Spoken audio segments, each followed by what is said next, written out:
Salut à toi et bienvenue sur le podcast Axe Open, le podcast qui parle développement et nouvelles technologies. Le tout réalisé par une bande de techos. Allez, c'est parti.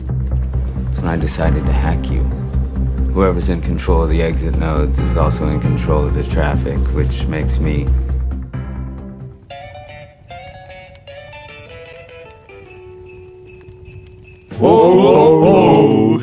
Bienvenue dans le chalet Axe Open pour notre traditionnel épisode spécial Noël. Alors où que vous soyez, installez-vous confortablement parce qu'on vous a concocté un épisode qui sent bon les fêtes. Alors, qu'est-ce qu'on vous a mis sous le sapin ? On va démarrer par une rétrospective non exhaustive du monde du développement cette année, avec un flashback sur nos prévisions de l'année passée et nos convictions évidemment pour les prochains mois. On va aussi remettre en titre le concours du fail de l'année 2022. Et puis on terminera bien sûr avec nos idées cadeaux pour les techos, et puis aussi pour les non-techos. Il y en aura vraiment pour tous les goûts. Alors au micro aujourd'hui, pour ce dernier épisode de l'année, on retrouve les lutins du développement. On a Philippe. Salut. Arthur. Bonjour. On a Solveig. Hello. On a Jonathan. Hello. Et on a une doublette d'Antoine. Salut. Qui sont bons. Bon, vous êtes prêts les techos ? Ça leur a pris l'après-midi pour... On a bien préparé, on a bien préparé. Coordonnées, c'était dur, mais on y arrive. Alors, on démarre donc avec la rétrospective tech de 2022. Déjà, on va parler du coup de We Are Dev. Il y a Philippe et Arthur et quelques membres de l'équipe chez nous qui ont participé pour la première fois. Donc, ça s'est passé, c'est une convention qui s'est passée en juin dernier à Berlin. Arthur, si tu peux nous rappeler un peu dans les grandes lignes qu'est-ce que c'est et un petit peu les conférences techniques que vous avez vues là-bas. En fait, c'est une grande convention qui a lieu tous les ans maintenant depuis quelques années, qui avait été un peu mis en stand-by depuis le Covid, où c'était juste des conférences qui étaient en ligne, donc ces 2 dernières années. Et donc là, le retour des conférences en présentiel, donc qui était à Berlin cette année, où on était 3 personnes d'Axe Open plus des gens d'autres entreprises, des clients à nous, et c'était vraiment super. Globalement, ça nous permet de voir un petit peu quelles sont les grandes tendances et surtout est-ce que nous on va dans le bon sens aussi avec Axe Open. Donc pour faire simple, ça parlait surtout performance, cloud, serverless, beaucoup de natifs, de la sécurité, et on avait aussi des conférences un peu plus manager pour les développeurs. Donc on avait aussi le Chaos Engineering qui est une sorte de façon de tester les applications que Netflix utilise, et c'est comme ça surtout que ça a vu le jour, enfin, qu'on ça a été mis au grand public. C'est en gros, on va s'amuser à casser les applications en production sans prévenir les développeurs pour voir comment les développeurs réagissent. Voilà, il y avait des conférences un peu pour tout le monde, que ce soit les développeurs, que ce soit un peu les gens un peu plus de l'architecture, etc. Mais c'était vraiment, c'était pas des gens qui nous présentaient vraiment leurs produits en mode on a fait ces applications, ça marche bien. C'était pour développer mieux, et surtout qu'est-ce qui allait dans le futur, qu'est-ce qu'il allait avoir. Et donc je pense que avec Philippe, on s'est rendu compte que on était déjà sur tous ces genres de technologies, et donc qu'on allait dans le bon sens. Parce que finalement, c'est quoi les grandes tendances que vous en retenez, qui ont été évoquées pendant du coup cette convention ? Bah, c'est un peu ce qu'a dit Arthur, hein, et ce qu'on a souvent au micro, c'est vraiment tout ce qui va être pour le cloud, tout ce qui va être pour le cloud natif. On va parler vraiment serverless, compilation native, ce genre de choses, toutes ces technos qui permettent de faire ça. Avec une approche vraiment orientée performance, tout vraiment, c'est vraiment ces thématiques-là qui ont été dominantes cette année et qui, je pense aussi, seront dominantes encore quelques temps. C'est ça, et on sent aussi qu'on se rapproche aussi qu'on essaye d'avoir des choses qui sont performantes aussi pour avoir le moins de coûts et aussi le moins de coûts énergétiques. Donc c'est pour ça qu'on a la compilation en natif, on a beaucoup de choses qui sont liées au cloud pour pouvoir optimiser un peu plus la gestion de ces infrastructures. Et donc ouais, c'était vraiment très intéressant. Et globalement, vous pensez que c'est un bon baromètre quand on va là-bas pour se dire qu'est-ce qui se fait, qu'est-ce qui se fera après ? Est-ce que on touche vraiment du doigt la réalité Oui, alors moi je suis pas très fan des baromètres type Stack Overflow ou des trucs comme ça où on a vraiment plus le monde du geek qui va venir sur internet et poser son commentaire. Là, sur un forum de développeurs professionnels à destination professionnelle, on se rend plus compte de vraiment ce qui représente la majorité du marché de l'informatique. Et vraiment, on est vraiment là-dedans, c'est-à-dire tout ce qui est technologie .NET, tout ce qui est technologie Java, tous les frameworks web type React, tout ce qui est ce genre de choses, Angular. C'est vraiment ça qui prend le pas sur tout le reste cette année. Et si on se focus donc sur tu viens d'en parler un petit peu en citant Java, Angular, etc. Si on se focus donc sur les news des grandes technos du monde du développement, on va démarrer par Philippe à toi l'honneur par Java. Ce qu'on se disait l'année dernière du coup sur Java, c'est qu'on voyait arriver, c'était Java 17 LTS, et on attendait que ça se déploie et c'était assez lent. Finalement, qu'est-ce que ça a donné ? Eh ben, ça a été assez lent, mais plus rapide que les autres versions de Java. Nous, on a quand même une grosse partie de nos applications qui sont passées en LTS 17, et finalement, la mise à jour s'est passée franchement très simplement, très tranquillement. C'est toujours un peu comme ça avec Java, hein, c'est toujours rétrocompatible. Et puis tous les fournisseurs de librairies ont joué le jeu assez rapidement, donc on a été assez capable de monter vite en LTS 17. En tout cas, ça s'est bien passé, quoi. Donc oui, on est bien sur ce qu'on s'était dit l'année dernière, avec des supports de bonne qualité. Malgré tout, quand on regarde les chiffres, j'ai vu que du coup Java 11 était passé comme étant la version de Java LTS qui était la plus utilisée maintenant, devant Java 8, le gros monstre, hein, sorti en 2014, Java 8. Et du coup, on risque de s'attendre à que Java 8 reste très utilisé parce qu'il a été repoussé en termes de support jusqu'à 2030. Et donc voilà, Java 17, on pense à peu près 10% des applications actuellement qui tournent dessus. Mais de toute façon, il n'y a pas d'énorme breaking change entre même la 8 et la 17. Donc ça m'étonne pas que la 8, qu'on ne soit pas poussé à quitter la 8 quand on n'est pas forcément adepte des mises à jour. C'est clair. On se demandait aussi l'année dernière où est-ce qu'il y a les Spring Boot qui étaient aussi relativement, pour le coup, stables, qui est le framework, nous, qu'on utilise. Alors Spring Boot, ça a un peu bougé. Spring Boot, ils sont un peu dans la mouvance d'aller chercher du toujours plus simple, du toujours plus rapide. Et ils travaillent pas mal sur... on a beaucoup parlé de la compilation native pour adresser des problématiques type serverless. Mon avis personnel, c'est que même si ça sort plus ou moins en stable, ça l'est pas du tout. Enfin, c'est pas encore production ready. Enfin, clairement, même malgré leurs efforts, on n'en est pas encore là. Peut-être que l'année prochaine, à ce micro, on pourra dire que ça y est, cette fois, c'est praticable. Aujourd'hui, c'est encore très, très, très exploratoire. Et même si c'est rigolo, c'est pas encore le projet. Enfin, je sais pas ce que t'as pensé, Antoine. Toi, t'as bossé un peu dessus. C'est vrai que pour avoir testé sur la version 2.7 de Spring, c'était vraiment compliqué à mettre en place. Les librairies sont pas encore bien compatibles. Mais c'est assez marrant parce que du coup, demain, il y a la version 3 de Spring qui sort. Qui est censé vraiment être plus stable à ce niveau-là. On pourra peut-être faire un point un peu plus tard sur ce sujet, voir si effectivement ça apporte vraiment quelque chose en termes de natif, quoi. Mais j'ai l'impression que pour tous les frameworks, pour tous les langages, ils veulent aller vers le natif, mais ils ont du mal à vraiment avoir quelque chose qui tourne pour tous les projets, avec les librairies qui vont bien, qui se compilent pas en 1000 ans, etc. J'ai l'impression que même pour .NET, etc., c'est compliqué partout. Ouais, parce que c'est quand même un gros breaking change dans la manière de concevoir les compilateurs, donc ça m'étonne pas qu'ils galèrent quand même. Enfin, moi, de mémoire, on n'aurait jamais pensé que ça soit possible de le faire. Donc déjà qu'ils y arrivent, c'est déjà extraordinaire. On va parler d'un autre framework qui s'appelle Quarkus, dont vous avez eu quelques ventes Quarkus pendant justement la convention WeAreDev. Et aussi, on a eu le plaisir d'avoir un développeur de chez Red Hat qui s'appelle Laurent Bourdou, que Philippe avait interviewé cette année. Quarkus, ça en est où ? On a testé, il y a un retour d'expérience à partager. Alors, Quarkus, pour le coup, ça fonctionne. Enfin, on a fait plusieurs projets qui ont compilé en natif. Après, ça reste encore assez marginal dans l'usage, parce que face au mastodonte Spring Boot, on n'a pas vraiment envie de quitter nos projets Spring Boot pour dire on va tout redévelopper en Quarkus, même si c'est assez proche. Donc aujourd'hui, ça reste marginal. En tout cas, on n'a pas encore de part de marché significative et le retour d'expérience sur le long terme qui nous permettent de dire que c'est là qu'il faut aller mettre tous ces petits œufs dans les prochaines années. Et du coup, on se dit plutôt que pour l'année prochaine, le côté Java, dans le monde en tout cas de Java, ce qui risque de beaucoup bouger, c'est Spring. En tout cas, c'est ce qu'on en attend de la stabilisation. Ouais, je pense que ce qui va se passer, c'est comme disait Antoine, c'est on va progressivement avancer vers Java 17 la majorité des applications et avec un peu de chance, les early adopters que nous sommes auront quelques projets en Spring natif. Mais j'en suis pas encore convaincu qu'on soit capable de le faire avant au moins le deuxième semestre 2023. Très bien, on va passer à l'autre grand monde concurrent de Java. Monsieur Antoine, parle-nous un petit peu de Microsoft. L'année dernière, alors on avait parlé pas mal de Visual Studio 2022, plus .NET version 6. Là, il y a .NET 7 qui est sorti. Comment ça se passe côté Microsoft ?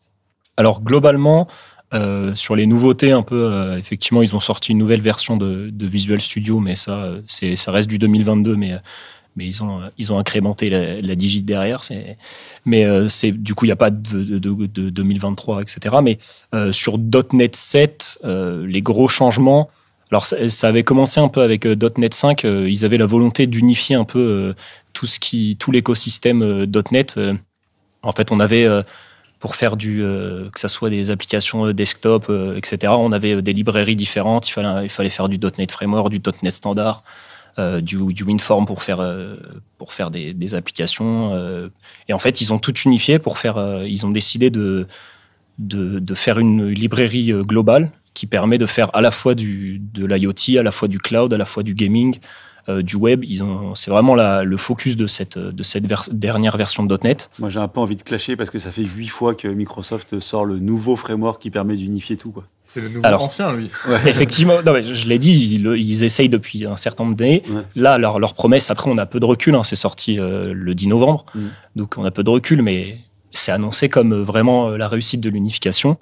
Et sinon, on peut se rendre compte qu'ils travaillent pas mal sur l'optimisation avec les processeurs ARM64, qui sont des processeurs qui consomment moins d'énergie et on utilise de plus en plus.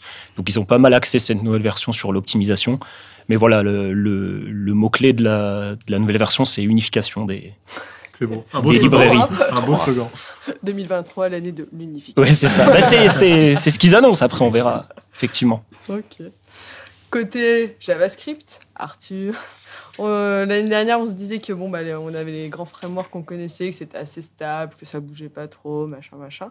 Aujourd'hui, qu'est-ce qui se passe finalement et qu'est-ce qui s'est passé ? Eh ben, pour moi, on est sur le même statu quo, c'est-à-dire qu'on a toujours React, Angular, Vue qui continuent de faire des versions plus ou moins. Dans lequel ils n'apportent rien. Dans lequel ils n'apportent rien, tout à fait. Mais on a un nouveau paradigme qui arrive, qui est plus. Donc, on a eu le rendu côté client, donc avec le React, Angular, etc. On a eu la Jamstack qui est arrivé, qui est revenu, on va dire, il y a 2 ans. Et maintenant, on a le SSR qui revient. Donc, qui est le server-side rendering, qui est l'idée de faire comme du PHP, de générer les pages côté serveur et de les envoyer côté client. Sauf que cette fois, l'intérêt d'avoir ça avec du JavaScript, c'est ils veulent essayer de faire de l'hydratation côté client dynamique, c'est-à-dire que si vous n'avez pas besoin, par exemple, vous avez une page avec un bouton, si vous n'avez pas besoin de cliquer sur le bouton, vous n'aurez pas le JavaScript qui est livré avec le bouton. Vous n'aurez que le HTML, et le JavaScript sera livré au moment où vous cliquez sur le bouton. Ça permet d'avoir des pages au chargement beaucoup plus rapide, et ça permet d'avoir beaucoup moins de transfert de réseau si jamais vous avez rien à faire sur votre page, si vous êtes juste là pour passer. Sachant que 80% des boutons des applications sont jamais cliqués par les utilisateurs. Et donc, on avait vu ça, nous, We Are Dev avec Quick, qui était clairement ce que voulait faire Quick. Et en fait, je me suis rendu compte, surtout récemment, que beaucoup de frameworks arrivent avec ce paradigme. Beaucoup d'anciens veulent essayer de faire pareil. Et donc, on est vraiment, pour moi, sur le futur. Alors, on revient sur du SSR. Donc, c'était un peu ce qui avait fait quitter entre guillemets PHP pour arriver sur du JavaScript, c'est que on se disait on a des clients qui ont des machines puissantes, autant les faire travailler en faisant travailler le client au lieu du serveur. Donc là on retourne sur un travail côté serveur. Donc à voir si les gens vont vouloir repasser côté serveur, mais il y a ce côté vraiment optimisation pour avoir un meilleur SEO, moins de transfert de données aussi, parce que c'est aussi ça l'enjeu, c'est d'avoir moins de données qui sont transférées, parce qu'on s'est rendu compte que JavaScript, ça transférait des mégas et des mégas pour pas grand chose. Là on a le HTML et c'est tout. Et donc ça pourrait être quelque chose à la rigueur à voir pour le futur. Mais à part ça, ça va pas vraiment bouger. On est toujours sur les 3 mêmes, des petits qui essayent de se faufiler, mais rien de bien fou. Non, c'est ça. Moi, j'allais dire, alors, tu vas pas aimer, Philippe, mais si sur Stack Overflow, il parlait de Svelte. Je sais pas si ça... C'est une sorte de React en plus Svelte, entre guillemets. On dirait que ça fait exprès. Ouais, c'est bizarre, hein. Mais ouais, après, Stack Overflow, en fait, c'est le nombre de questions. Donc, c'est pas parce que beaucoup de gens posent des questions parce que je pense qu'il n'y a pas beaucoup de questions en Java parce que les gens ont fini par comprendre comment ça marchait en fait. C'est pas pour autant que Java marche moins bien. Et surtout, il y a des grosses équipes en Java et les gens se demandent en interne et passent pas sur Stack Overflow. C'est ça. Donc oui, forcément en fait Et puis par exemple, imaginons que Svelte n'a pas beaucoup de documentation. La documentation, vous allez aller chercher où ? Sur les gens qui en ont déjà fait, donc sur Stack Overflow. Donc c'est un peu traître comme métrique, c'est un peu comme les étoiles sur GitHub, c'est un peu comme le nombre de lignes de code sur GitHub. Ça donne plus ou moins une idée, mais c'est pas vraiment un vrai indicateur. Donc, on en entend parler. Après, globalement, c'est vraiment React en plus léger. Il y a beaucoup de frameworks qui essayent de faire React en plus léger, parce que c'est un des plus gros problèmes de React, c'est que c'est assez lourd pour un framework qui est censé être pour faire des petites applis. Donc, il y en a qui essayent, mais il y en a pas vraiment qui prennent le dessus. Mais non, ouais, moi je pense vraiment que entre guillemets le futur, ce sera vraiment le SSR qui va revenir, à voir si ça va tenir. Si les gens vont vouloir se remettre sur du SSR, parce que ça fait payer des serveurs plus chers, etc. Donc, à voir l'année prochaine. Rendez-vous dans un an. On passe à un autre monde, celui de PHP. Toujours là. Toujours, Malheureusement. Malheureusement. toujours vivant, toujours debout. L'année dernière, on parlait, donc il y avait l'arrivée de PHP 8, fonctionnalité aussi just in time, et puis il y avait Symfony 6. Aujourd'hui, PHP, ça a un peu bougé. On en est où? C'est stable? J'ai pris une petite note parce qu'il y a pas mal de choses qui vont se passer dans les prochains jours. Donc, à l'heure où on enregistre ce podcast, donc dans 4 jours, donc ça sera le 27 novembre. PHP 7.4, c'est ciao. La fin du support de sécurité. Donc moi, ça fait bizarre parce que dans ma tête, j'ai encore resté en PHP 7.4. J'ai l'impression que c'est encore un peu à jour, mais en fait, non. Maintenant, tout va être remplacé en PHP 8.1, qui devient la nouvelle LTS, parce que le support actif de PHP 8 s'arrête dans 2 jours encore, donc le 25 novembre. Et le 24 novembre, on a PHP 8.2 qui va sortir aussi. Donc, il va apporter son petit lot de nouveautés aussi. Côté Symfony, on a la fin du support actif de Symfony 4, donc qui était compatible PHP 7.1 qui s'arrête pareil dans la semaine. La nouvelle LTS est en version 5.4 et on a la version stable de Symfony du coup qui est compatible PHP 8.1.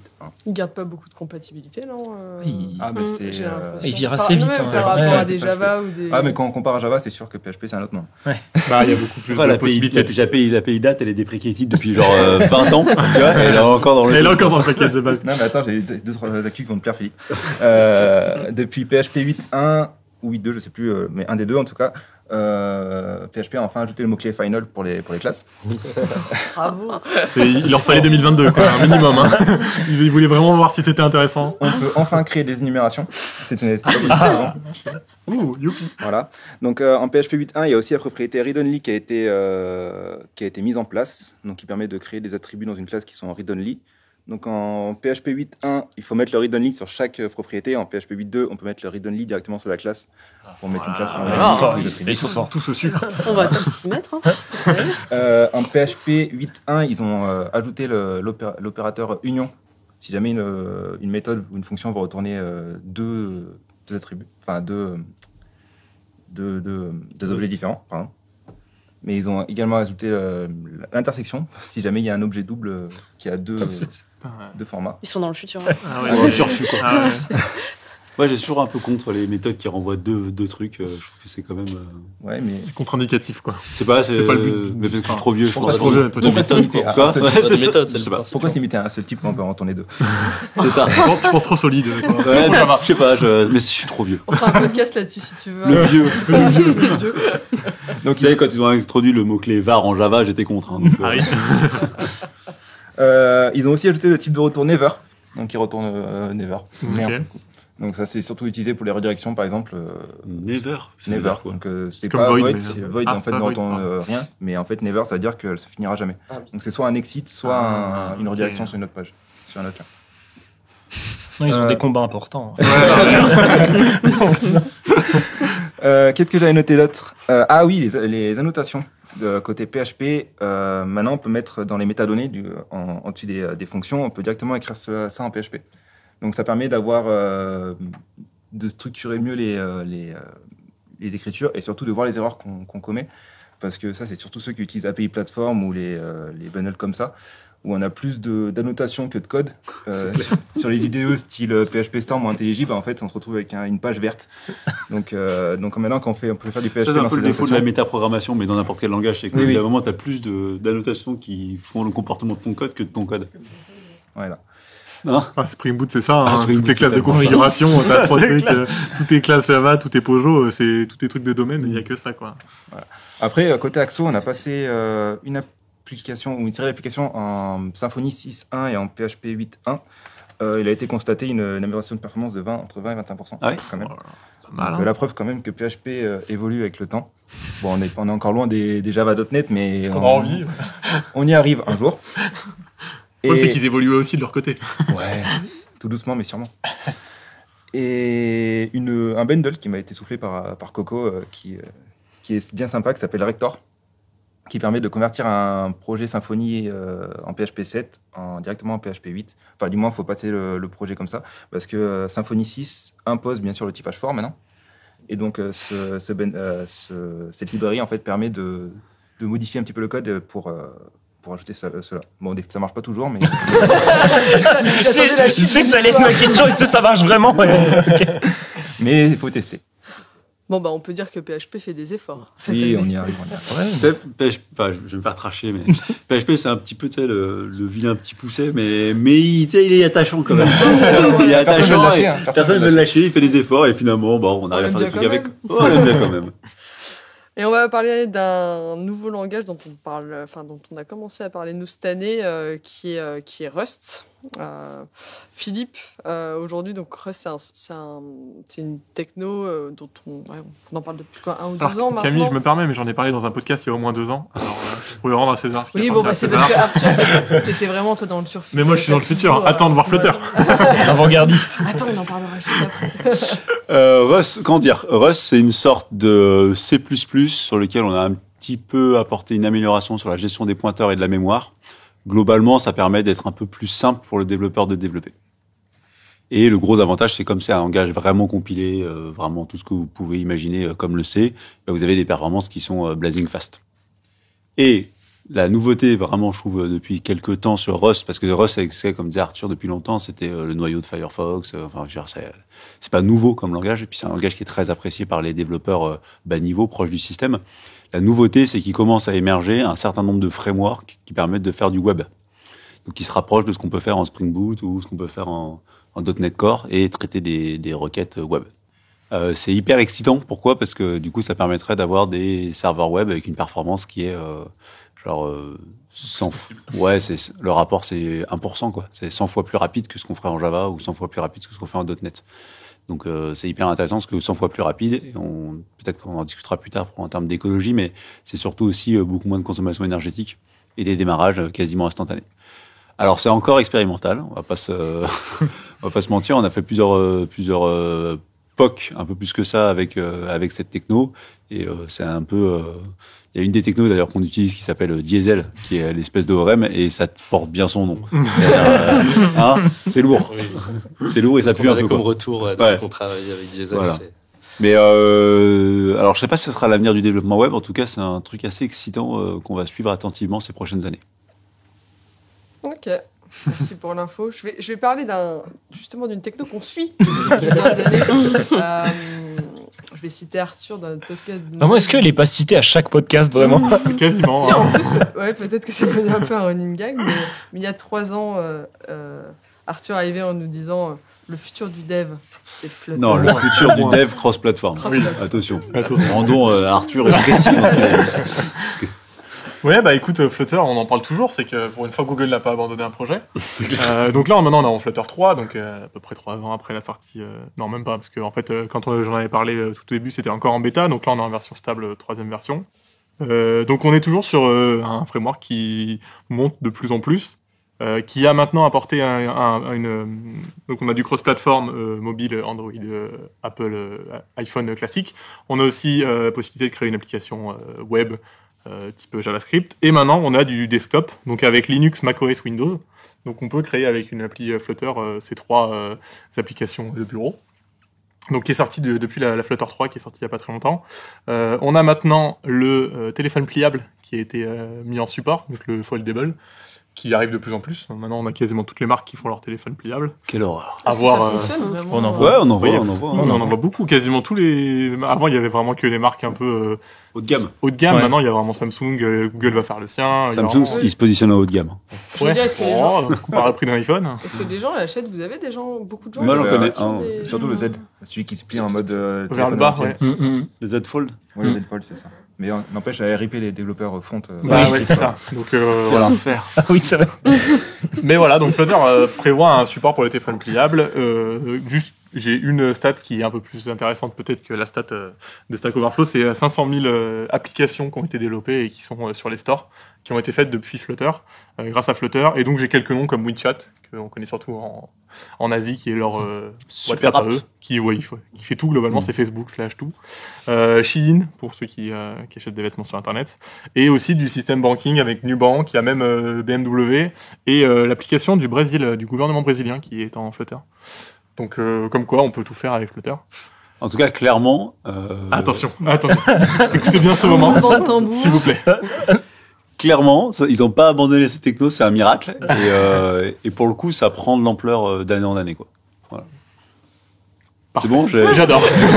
Tu peux le redire plus longtemps. Attends, il nous faut un moment pour process le compliment que tu viens de faire. J'ai même vu qu'ils étaient vraiment en train de croiser React et de bouffer React React Native Native, sur ouais. le truc. Après, nous, on sait qu'on fait pas beaucoup de cross-platform, mais en tout cas, dans le monde du cross-platform, c'est vraiment... Voilà, dans le monde du cross-platform. Mais même, je trouve que c'est en train de devenir viable pour faire du natif. Ouais, carrément, faire, ouais, parce qu'il y a vraiment des performances qui sont Donc là, proches du on natif. commence, peut-être qu'on aura un podcast cette année Flutter. pour Flutter. Oh là là. Juste moi et moi. Bon bah merci du coup pour toutes ces news sur les technos et les différents langages. On va parler un petit peu de 2-3 sujets maintenant annexes mais qui font partie de notre monde du développement. On va démarrer par tout ce qui est hébergement, cloud. On va parler principalement AWS, Azure. L'année dernière, alors, on se disait qu'Azure était en train de dévorer le marché. C'est ce qu'on a dit. Dévorer le marché. Dévorer le marché. On a pris nos positions. On a pris nos positions et que GCP était un échec. Oui, bah ça... Est-ce On garde les qu'aujourd'hui- positions. On garde, on bouge pas. Est-ce qu'aujourd'hui c'est le cas ou est-ce qu'on en est, Philippe? Alors, c'est pas anecdotique l'hébergement AWS Azure. Aujourd'hui, ça représente peut-être 15-20% de notre temps de développement qui est fait pour développer spécifiquement des adaptations pour que ça aille se déployer correctement dans du cloud, dans du Kubernetes, dans ce genre de choses, et sur des gros cloud providers type AWS ou Azure. Donc c'est pas du tout anecdotique. Et ce qu'on a dit l'année dernière reste vrai. En tout cas, chez nos clients et ce qu'on voit, Azure prend quand même de plus en plus de place. AWS reste un très très bon challenger et attention, on va pas dire que c'est pourri, loin de là. Et par contre, Google Cloud est inexistant, inexistant. En tout cas sur le marché français. J'imagine qu'ils ont potentiellement des marchés ailleurs, mais sur le marché français, c'est un échec total. Et si on parle d'un hébergeur un peu plus classique qui est OVH, on avait beaucoup parlé des pannes, etc. Il y avait l'entrée en bourse, etc. Est-ce que finalement OVH tient toujours debout? Alors, je veux pas tracher la seule boîte française qui fait de l'hébergement, mais nous, on le quitte et on l'a quitté cette année pour diverses raisons. Je pense que c'est une boîte qui a grandi trop vite, qui aujourd'hui n'a pas vu venir le virage du service et qui l'ont pas bien prise. Alors, je sais que tout le monde ne sera pas d'accord forcément autour de cette table, mais en tout cas, aujourd'hui, malheureusement, ça se réserve à des petits hébergements ou des trucs très spécifiques. Mais en tout cas, ça a perdu clairement sa place de leader. Si vous faites une nouvelle application aujourd'hui, il n'y a pas vraiment de raison valable d'y aller, hormis le fait que ce soit français. Malheureusement, ils sont un peu en retard. Ça ne veut pas dire qu'ils vont pas revenir. OVH est déjà revenu plusieurs fois, mais aujourd'hui, ils sont clairement à la traîne. Ils ont clairement une offre de service qui est pas chère, mais malheureusement. Parce que même avec leur système, tout ce qui est OVH Cloud, ou tu vois, ils sont encore loin. Ils sont encore très loin de rattraper ce que peut faire AWS, qui est toujours loin devant en termes de fonctionnalité. Ouais, je pense qu'ils rattraperont. Personne ne peut rattraper maintenant. Ils ont trop tard. Ah, après, c'est jamais fait, mais en tout cas, ça va pas être 200 possible. services différents. Enfin, la gamme de services pourra jamais être rattrapée, je pense. Ouais. Après, la qualité de certains, peut-être même sûrement, mais tout ce que propose AWS et même Azure maintenant. Il faudrait qu'il y ait Google, mais on a bien vu que ça marchait pas. Facebook, peut-être Meta, Zuckerberg. Peut-être arrêter Meta, faire du cloud. Mais en tout cas, mon WordPress sur OVH, il marche très bien. Oh là là. Ils font des VM spéciales WordPress en plus, OVH. Ça, c'est beau. Ça me fait penser à l'actu d'aujourd'hui qui est, en plus on est dans l'hiver, il y a eu les chocs qu'on connaît par rapport au prix de l'énergie. Est-ce qu'on voit un réel impact aujourd'hui sur les coûts d'hébergement? Alors oui, on le voit. C'est-à-dire que les hébergements, ça coûte de plus en plus cher, et même ces systèmes cloud, ça coûte pas rien, quoi. Un gros sujet qu'on a eu sur cette fin d'année, et puis c'est un peu réduire les coûts des hébergeurs et de travailler au moins au maintien de ces coûts pour les maintenir. Parce que comme ils sont ces coûts, je rappelle, on paie à l'usage, et globalement, quand on fait une application, l'usage augmente d'année en année. Du coup, les coûts suivent cet usage. Et du coup, ça peut vite devenir cher pour des clients, surtout sur des applications qui sont pas qui sont pas forcément critiques. Du coup, on travaille beaucoup à utiliser de moins en moins de services ou les utiliser mieux pour réduire la facturation. Ce qui m'amène au sujet qui est étroitement lié, c'est celui un petit peu de tout ce qui est donc informatique durable, etc., qui est finalement un sujet dont on parle de plus en plus. Et là, en plus, avec l'explosion des coûts d'énergie, etc., c'est vraiment un sujet qui est sur la table aujourd'hui. Alors, on a déjà fait un podcast là-dessus, mais du coup, est-ce que le sujet a vraiment pris de l'essor cette année, Solveig? Oui, Alors, nous, ça fait depuis printemps dernier ou cet été, il me semble qu'on a monté 2 équipes. Une équipe pour réduire notre impact pendant nos opérations, donc c'est qui va être lié à tout ce qui est notre production, enfin ce qu'on utilise pour l'éclairage, les télés, les ordinateurs, tout ce qui va être aussi tout ce qui est dans la cuisine, le lave-vaisselle, etc. Et on a monté aussi une autre équipe qui est plus sur l'impact de ce que nous produisons et vendons, donc tout ce qui est logiciel, application. Et du coup, moi, je fais partie d'une des équipes, celle pour tout ce qui va être lié à nos locaux. Et on a fait plusieurs analyses. Analyses donc sur les moyens de transport utilisés par tous les collègues. Sur comment on prend nos repas du midi. Est-ce qu'on emporte à manger? Est-ce qu'on passe des commandes? Sur les commandes Amazon aussi qu'on fait pour les locaux, donc tout ce qui va être... Tout et rien. Absolument. Des commandes Amazon. Ouais, c'est ça, pour un litre d'huile d'olive. Mais oui, il y a ça, il y a le café, etc. Et on remarque qu'on fait en fait toutes les commandes séparées alors qu'on pourrait les grouper. Et sur la conso électrique, c'est là où on a le plus agi, je pense. On se rend compte qu'il y a des salles que parfois on laisse allumer, des salles de réunion.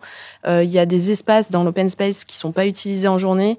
Comme la cuisine où on peut là éteindre la lumière, ça sert à rien, il y a personne, et puis même si on y va, on va juste prendre un café. On a commandé aussi des thermostats pour la température. De toute façon, on n'a pas de chauffage. On n'a pas de chauffage pour le moment, mais ça va. Dans tous les cas, les thermostats. On s'en sort bien pour le moment, mais on les utilisera en tout cas pour régler la température. Et on a commandé aussi des prises pour regarder combien on dépense, etc. Donc on a vraiment agi là-dessus et on y va petit à petit à notre échelle. Et pour ce qui est plutôt impact de ce qu'on produit, je pense que c'est Antoine ou Philippe qui auront un peu plus d'infos là-dessus sur ce qui a été commencé à mettre en place. À Exopen. Ouais, alors on est en train de travailler. Alors le sujet est un peu plus complexe parce que l'idée c'est d'évaluer l'impact de nos applications qu'on développe, aussi bien dans le moment où on crée l'application que pendant son cycle de vie entier, c'est-à-dire jusqu'au moment où on la décommissionne. Donc on a pas mal travaillé sur des impacts de chiffrage en se prenant en compte différents référentiels de l'ADEME ou différents référentiels pour être capable de dire aux clients, voilà, en même temps qu'on va vous fournir un chiffrage pour vous dire, ça va coûter 100 000 euros de développement, et d'être capable d'être en mesure de dire aux clients avec une fiabilité qui est globalement bonne, de dire, voilà, globalement sur le cycle de vie de l'application, voici l'équivalent CO2 qui va être consommé ou l'équivalent énergétique qui va être nécessaire pour produire les serveurs qui vont alimenter tout ça. Donc ça, c'est un truc qui est assez nouveau parce que ça n'existe pas aujourd'hui. Et l'idée, c'est de faire prendre conscience aux clients que les développements qu'ils font, les fonctionnalités qu'ils demandent ont un impact plus ou moins significatif. Et l'objectif final, c'est d'être capable d'aider le client à changer parfois ses fonctionnalités pour essayer de réduire au maximum et de devenir quelque chose à la fois de plus performant, de plus écologique et de pas mettre des fonctionnalités inutiles. Typiquement, la vidéo en 4K sur votre site, voilà, c'est un peu écologiquement une aberration. Est-ce qu'il n'y a pas moyen de faire autrement? Et aujourd'hui, c'est un sujet chez les clients? Parce que chez nous, on voit avec ce que Solveig tu racontais tout à l'heure, les choses qu'on met en place, c'est vrai qu'on commence à faire des choses. Enfin, bon, en tout cas, à essayer de faire des choses. Est-ce que chez nos clients, ils sont dans les mêmes démarches ou est-ce qu'on... Alors, je dirais que nos clients n'ont pas encore complètement l'idée de l'impact... Il faut voir que la majorité des clients qui commandent des prestations informatiques, ils savent pas vraiment ce que ça représente. C'est un peu virtuel, des lignes de code et des données qui se transfèrent. Donc, charge à nous d'aller expliquer qu'entre deux manières de faire, il y a des impacts qui sont sensiblement différents. Je reprenais mon exemple de la vidéo. Entre une vidéo en 4K sur la page d'accueil qui se lance dès que l'utilisateur arrive et du texte, vous allez avoir un ratio de 1 pour 1000 en termes de consommation énergétique. Donc c'est aussi de challenger le client et de le faire réfléchir sur est-ce qu'il n'y a pas des manières de faire mieux. Mais c'est là où on a un devoir de conseil, nous, en tant que prestataires informatiques qui savons ce qui se passe derrière, d'aller expliquer et porter un peu la bonne parole auprès des décideurs. Très bien. On va arriver sur un dernier sujet avant de passer sur notre concours de fail. Un sujet peut-être un peu moins drôle. On remarque qu'il y a un coup de froid dans la tech. En tout cas, surtout au niveau des... On parle pas du chauffage, Arthur. On parle pas du chauffage. Parce que nous, on l'a remarqué le coup de froid dans la tech, là. On parle pas du chauffage. Il y a notamment donc Philippe qui connaît plus le sujet autour de la table. On voit un petit peu que les géants de la tech commencent à faire des grandes coupes, notamment aux États-Unis. Aujourd'hui, qu'est-ce qu'ils ont fait? Où on en est? Quels impacts en fait à quoi ça Alors en fait, toutes les grosses boîtes de la tech avaient explosé leur chiffre d'affaires pendant la période Covid parce que les gens étaient restés chez eux. Ils avaient embauché à tour de bras de manière extraordinaire. Ils ont quasiment doublé d'effectifs en 2 ans. Donc je plains leur service RH. Et le tout alimenté par de l'argent pas cher qui était sur les marchés. Donc ils y sont allés à pleine balle. Et ils avaient tous cette idée un peu magique de se dire post-Covid, et ben en fait ça restera tel quel. Et en fait on voit bien que post-Covid, les gens retournent dehors, retournent dans des magasins, regardent un peu moins Facebook. Parle pour toi. Parle pour moi. Et du coup ils ont vu. Et puis en plus on a un contexte macroéconomique qui fait que l'argent retrouve un coût. Et du coup, ils ont commencé tous un peu en même temps à faire des grands plans de licenciement. Enfin, je pense que tous ceux qui regardent un petit peu suivent la tech, tous y sont, Google, Facebook, Amazon, Twitter, n'en parlons pas. Ils commencent à licencier des grands volumes de gens. Et on repère aussi ce phénomène, donc ça c'est pour les gens américains, mais on repère ce phénomène aussi dans des grandes startups européennes. Dans les très grandes startups européennes qui ont commencé à licencier à tour de bras des centaines de personnes, des milliers de personnes parfois. Donc il y a un coup de froid clair dans le monde de la tech et c'est pas plus mal parce qu'il y avait un peu une surchauffe ces dernières années. On avait du mal à retrouver des profils. Tout le monde était, n'importe qui avait un BTS en plomberie, il pouvait se faire embaucher en tant qu'informaticien. Donc il y a clairement un coup de froid. Et la question c'est à quel moment ce coup de froid va se généraliser à l'ensemble de l'économie et potentiellement à des acteurs qui font du développement de manière plus classique telle que nous. Donc peut-être rééquilibrage en tout cas. Voilà, de toute façon, je pense que tout le monde l'a vu. Il y avait un moment de folie dans le monde des startups, dans le monde de la tech en général ces dernières années. Et là, on retrouve un point d'atterrissage qui sera courant l'année prochaine avec un peu de calme dans tout ça. Un peu de calme dans les DM LinkedIn. C'est ça. Ouais, c'est ça. Bon, après, ça veut pas dire que ça va s'arrêter. Hein, non. Mais bon, il y avait un peu d'exubérance dans le monde de la tech et il y a un petit retour sur Terre. Ça marche. Bon, on se retrouve du coup l'année prochaine pour discuter de tous ces sujets. Merci pour toutes vos infos. Après ce petit coup de froid, on va parler d'un truc un petit peu plus chaud, un petit peu plus drôle. Un coup de chaud, par exemple. Un petit coup de chaud. Un peu de chauffage, par exemple. Donc, on va passer au concours de fail de l'année. Donc, c'est le moment de nous raconter vos meilleures anecdotes. Qui va démarrer autour de la table? Qui en a une? Antoine. Numéro 2 du nom. Numéro 2 Numéro 2 du nom. Je rappelle quel c'est. J'ai bien envie de raconter un peu mon arrivée à Axe Open. C'est un peu le moment où on est censé faire bonne figure, montrer le meilleur de nous-mêmes. Perdu parce que je suis arrivé la semaine du grand séminaire de l'entreprise. On a eu la chance d'aller à la montagne. Et puis effectivement le matin après une nuit un peu plus courte, ce moment où on doit se réunir en retard. Évidemment, je suis un petit peu en retard. J'arrive. Tu es le dernier, Antoine. Je suis c'est le terme. Sur 45 personnes, tu es le dernier. Donc là déjà ça commence, les regards tournés vers moi. Et puis effectivement on est à la montagne, donc il faut avoir ses affaires de ski, etc. Mais moi je suis là dans le groupe, le bus a fermé les portes et je n'ai absolument rien. Donc première ouverture de bus parce que tout le monde me dit mais où sont tes affaires? Donc je prends effectivement mes chaussures, tout le tralala. On referme le bus est prêt à partir et je n'ai toujours pas les skis finalement. L'essentiel pour aller skier. Donc je fais rouvrir le bus une deuxième fois alors qu'il était prêt à partir. Tout le monde m'attendait. On pourrait croire que t'as fait exprès. Hein. Ah mais je ne comprenais pas ce qui m'arrivait. Devoir trouver les bons skis, je referme tout, je mets des coups de bâton dans le bus parce que je suis absolument perdu. Donc non mais grand stress et puis le regard accusateur des différents managers qui me dit mais qui je pense surtout de Camille qui avait tout programmé à la minute près. Elle est venue à mon aide, elle a pris mon casque, elle m'a dit bon je vais t'aider. Ça va aller. Ça va aller, on s'en sortira. T'es toujours là, hein. Je suis toujours là. C'est une chance, hein. C'est vrai que c'était très très drôle. Jonathan? Ah si, moi je vais parler d'Axo Academy. Ah. Pour remettre un petit peu en contexte, on a un groupe de 8 personnes en fait qui avons étudié lors d'un séminaire un petit peu, on s'est initié de la gestion de projet, on va dire. Et donc on a pour objectif en fait de trouver un projet et de le mener à bien et ensuite à terme de le développer et de le déployer sur un cloud. Une des équipes a décidé de faire un jeu. Nous, on s'est dit, on va refaire le RP de la boîte. Modestement. En plus, un ERP, c'est 2-3 écrans. En vrai, c'est pas... En toute simplicité. Il n'y a pas trop de règles en plus derrière, donc c'est bien. Donc, vu qu'on a un ERP très performant, toute la boîte était très heureux que ce projet arrive. Donc, vient la première réunion de projet où nos clients sont Philippe et Bertrand. Et donc nous quatre, on arrive en mode, on va poser des questions techniques et tout. Et Philippe, il arrive. Ah non, moi, j'y connais rien à la tech. Bertrand, pareil. Il y avait Léo qui s'était incrusté dans la réunion qui fait, c'est lui notre expert technique. Alors que, voilà quoi. Et donc, on s'est fait détruire pendant 1 heure. Bonne expérience. Et globalement, le RP il aurait dû être livré il y a 3 mois. Donc, voilà. Il est fort, Philippe, pour jouer au con. Quand il veut. Et du coup, il sera livré quand? La proposition commerciale est en cours encore. D'accord, ok. Tu veux 2025? Hashtag bienveillance. Voilà, toujours la Toujours. Antoine, premier du nom. Il s'est pas passé grand-chose. À part les projets ratés ou... Ça arrive. Non. Ouais, non, je vais pas revenir sur le projet raté. Non, mais effectivement, moi non plus, cette année, il s'est pas passé grand-chose. Mais par contre, on peut dire que c'est la dernière fois qu'on pourra t'écouter. Il y avait un mot, t'as tout spoil. Tu viens de dire pardon. Non, mais c'est pas très grave. Le fail de l'année, c'est qu'Antoine nous a quittés quand même. Ouais, c'est vraiment... Ça va nous quitter.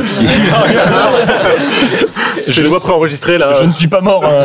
Ça va nous quitter, ça fait vraiment très Bon, du solennel. coup, on garde ça pour la fin. Je suis désolée. Ouais, non, voilà, du mon coup- fail, c'était ça, du coup. Du coup, je passe mon tour aussi. Bon, moi j'ai bien un petit fail en production. Faut savoir que sur un de mes projets, on utilise un package pour faire des migrations de données. Donc c'est-à-dire pour avoir des versions dans votre base de données. Et en fait, dans notre configuration, on avait laissé les accès à la base de données, donc pour le migrateur, pour l'outil qui migre les données, sur la production, parce qu'on avait fait 2-3 tests.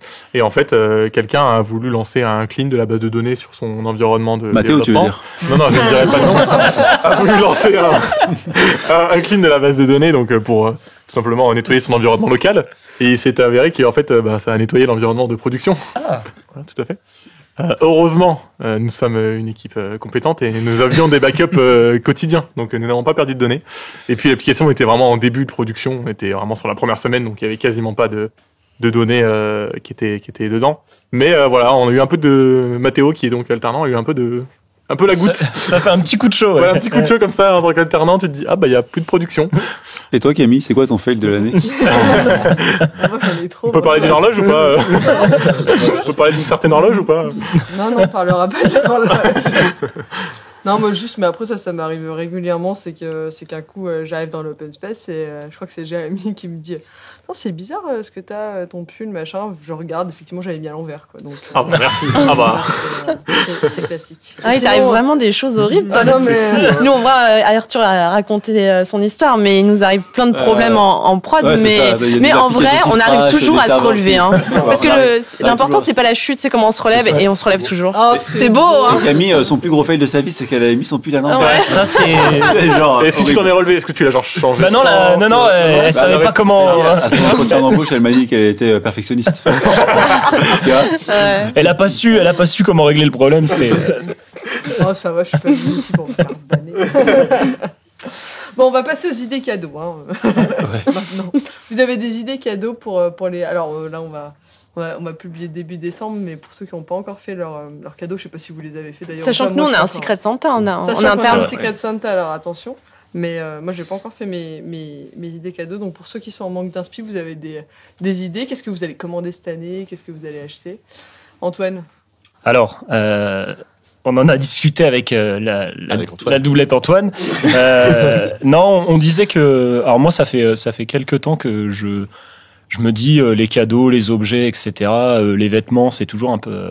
à la limite, les vêtements, ça peut passer, mais les objets qu'on n'utilise pas, etc., c'est toujours un peu encombrant et des fois embêtant, et des fois on n'aime pas, on sait pas quoi en faire. Des fois, ça se retrouve sur On le les, bon coin. on les garde, on les garde parce qu'on veut pas faire de la peine aux gens qui nous les ont offerts. Mais du coup, non, je me disais, de plus en plus, on l'a fait par exemple pour nos clients, d'offrir des paniers avec des produits régionaux, des trucs à consommer qui se consomment, quoi. Je pense à des massages, ce genre de choses. Du service, finalement. Ouais, du service. Par exemple, je sais que... ou des abonnements, je sais qu'à Orléans, dans ma ville natale, on a un abonnement, on peut payer un abonnement et c'est une carte, et à l'année on a des réductions au cinéma, sur les activités, dans les restaurants, c'est ce genre de choses qui est un peu plus utile que simplement je sais pas, une Une multiprise. horloge. Un mug. J'ai pas une idée comme ça. Personnellement, une carte de réduction à Orléans, j'en ferais pas grand chose. Non, les mugs autant. Non, les mugs autant ceux un peu bidons, mais quand il est personnalisé bien, c'est un peu stylé. C'est marrant. On est un peu dubitatif là-dessus. Hein. Non, mais moi, c'est un peu pareil. Dans ma famille, cette année, pour la première fois, on s'est dit qu'on arrête de faire des cadeaux à tout le monde et qu'on se met par paire, en fait, et que l'un fait un cadeau à l'autre et l'autre fait le cadeau à un. Et ça évite, comme disait Antoine, de savoir des cadeaux où on offre un cadeau pour offrir un cadeau juste parce qu'on se dit, bah, en fait, si j'offre pas des cadeaux à tout le monde, il va y avoir des jaloux, etc. Et ça permet peut-être de soit mettre un peu plus d'argent, soit faire quelque chose de plus personnalisé. Et puis, oui, je suis assez d'accord avec Antoine de Ouais, la nourriture, quoi. On va plus vers le cadeau finalement utile. On consomme, quoi. Et je pense que c'est un peu partout. Moi. Enfin, tu vois, on s'était concerté avec Antoine, mais autant pas avec Arthur, on n'arrive pas à discuter. Et en fait, on arrive sur les mêmes conclusions. Donc, je pense que beaucoup de gens vont plus vers ça. Bah, du coup, si mon Secret Santa m'écoute, fais-moi un chèque. Ça, c'est utile. C'est moins 20 balles carrément, c'est bon. Ah, j'espère que c'est Olivier qui m'a pioché alors. Philippe, je sais pas. Soso, ça va se passer comment toi de ton côté? Moi d'ailleurs j'avais fait ça l'année dernière en reprenant ce que parlait Antoine. Nous on avait fait des paniers repas en famille et c'était plutôt bien. En plus moi qui aime manger donc c'était parfait. Et moi là pour le podcast, non, j'avais pris des idées du coup plus pour côté geek. Alors j'avais pris des idées. J'avais pris des idées cadeaux un peu utiles pour tenir une journée à travailler, donc comme les souris ergonomiques qui sont plutôt à la verticale. Ouais. Enfin, je sais pas comment expliquer ça. Ouais. Ça, tous ceux qui essayent disent c'est vraiment pas mal. Moi, je déteste ça. Quand j'arrive sur un côté d'un mec que je veux aider. Et que t'as ça, ouais. Et que t'as ça ça, fait et t'as bizarre. vraiment l'air comme ta mère qui essaie de faire l'informatique, quoi. T'es là, genre, mais je fais quoi avec, Mais du coup, je sais pas si ça aide vraiment, mais apparemment, non, c'est mais vraiment, apparemment, c'est bien, ça fait pas mal au poignet.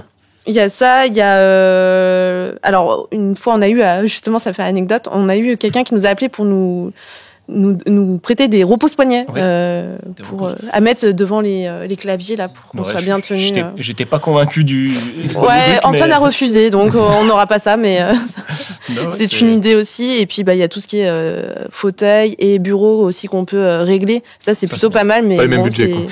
Ouais. Non, par contre, ça, un petit cadeau. C'est un petit cadeau. C'est vraiment non, bien mais il paraît que c'est bureaux vraiment bien les bureaux que tu peux Ouais. régler. Il paraît que c'est vraiment bien on pour peut se mettre tenir, debout et tout, c'est vachement cool. Ouais, nous aussi, avec Sopron, on a un endroit pour se mettre debout et il y a plein de gens qui y vont. Ouais.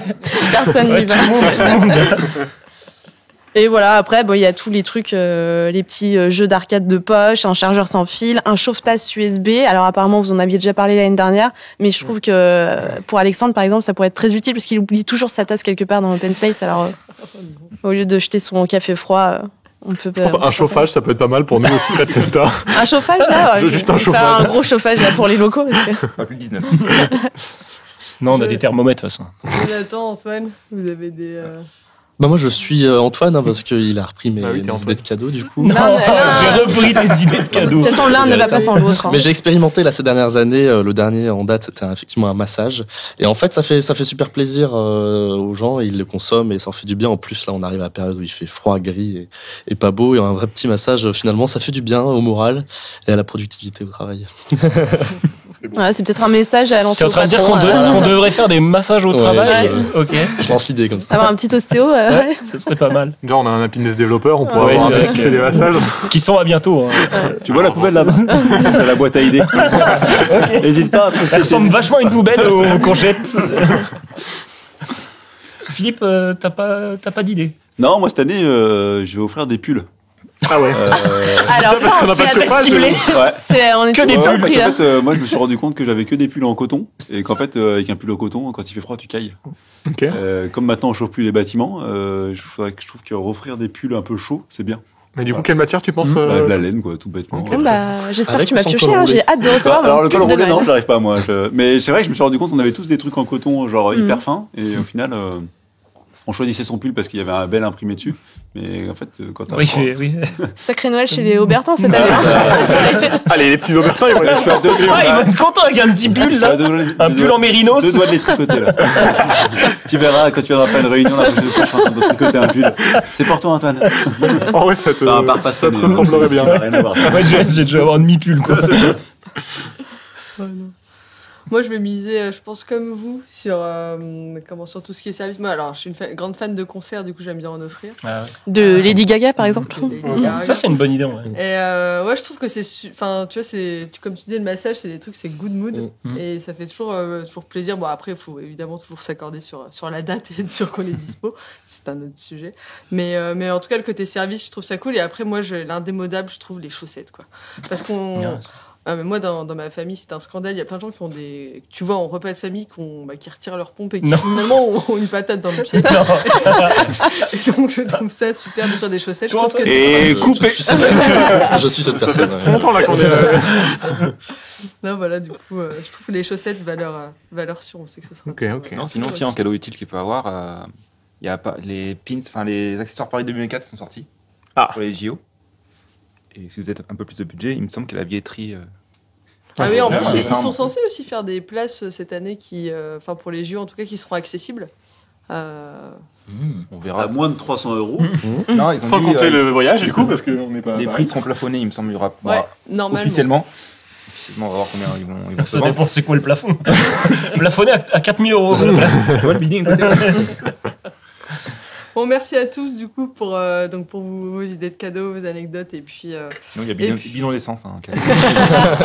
Très utile. Ah, faut pas mettre de bougie à côté par contre.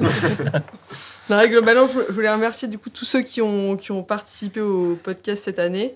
Merci bien sûr aux auditeurs de nous avoir écoutés parce que sinon, je pense qu'on continuerait pas à faire les podcasts. Et puis, tout le monde a supporté les humeurs de Philippe cette année aussi. Et ça mérite pas mal de médailles. Et puis, je vais en profiter pour faire un merci tout spécial pour Antoine, le premier du nom, parce qu'il nous fait sa dernière dans ce podcast parce qu'il a décidé de nous quitter. Pour de nouveaux horizons, partir en Corée. Ouais.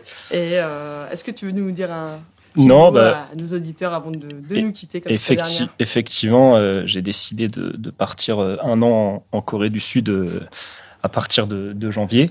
Mais du coup, non, c'était sympa de faire ces podcasts. C'est une bonne expérience.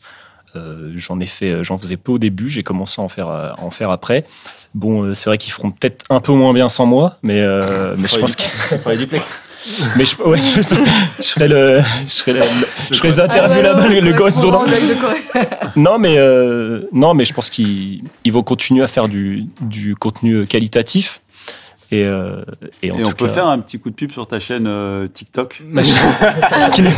sur les restaurants, coréens. Donc suivez Antoine, il veut devenir milliardaire en se filmant en train de manger dans des restaurants coréens. Donc on n'hésitera pas à lâcher le nom. On va mettre un lien en description. Un podcast spécial pour. Non, c'est gentil. En mode ASMR. C'est gentil. Merci pour la pub. En tout cas. Non, mais voilà. J'ai pas plus à dire. Bon, dans ce cas, on se retrouve tous, sauf Antoine, pas tous. l'année prochaine, donc pas tous, pour de nouvelles aventures. Et puis, on vous souhaite bien sûr tous des bonnes fêtes de fin d'année. Amusez-vous bien, reposez-vous bien. Et à l'année prochaine. Salut. Salut. Salut. Maîtrisé.